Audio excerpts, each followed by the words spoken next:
નમસ્કાર દર્શક મિત્રો, TV7 લાઈવ ન્યૂઝમાં હું છું આપની સાથે રિપોર્ટર ગોપી પીઠિયા। ન્યાય હંમેશા આંધળો હોય છે એ વાત તો આપણે સૌએ સાંભળી, પણ એ ન્યાય જ્યારે નીતિનું કામ કર્યું જાય ને ત્યારે એ વાતથી આપણને ખરેખર આનંદ થાય,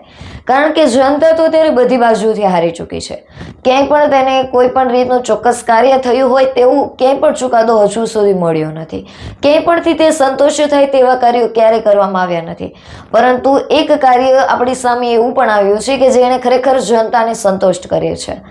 આટકોટની અંદર એક શરમજનક બાબત બની છે, જે ખરેખર તો બહુ જ શરમજનક બાબત કહેવાય, જેમાં 7 વર્ષની બાળકી સાથે એક યુવકે બળાત્કાર કર્યો છે અને તેની સાથે તેના ગુપ્તાંગોમાં સળિયો પણ નાખેલો છે। કેટલી હદ સુધીનું આ દુષ્કૃત્ય કર્યું, પરંતુ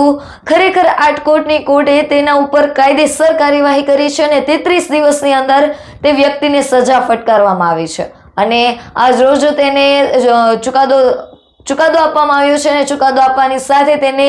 ગળા ફાંસીની સજા પણ સુનાવવામાં આવી છે અને આ સાંભળીને ખરેખર આનંદ કહેવાય કે બાળકી અને તેના પરિવારને ખરેખર ન્યાય પણ મળ્યો છે અને ક્યારેક આવા નીતિના કાર્યો પણ જનતાને ખરેખર સંતોષ કરી જાય છે।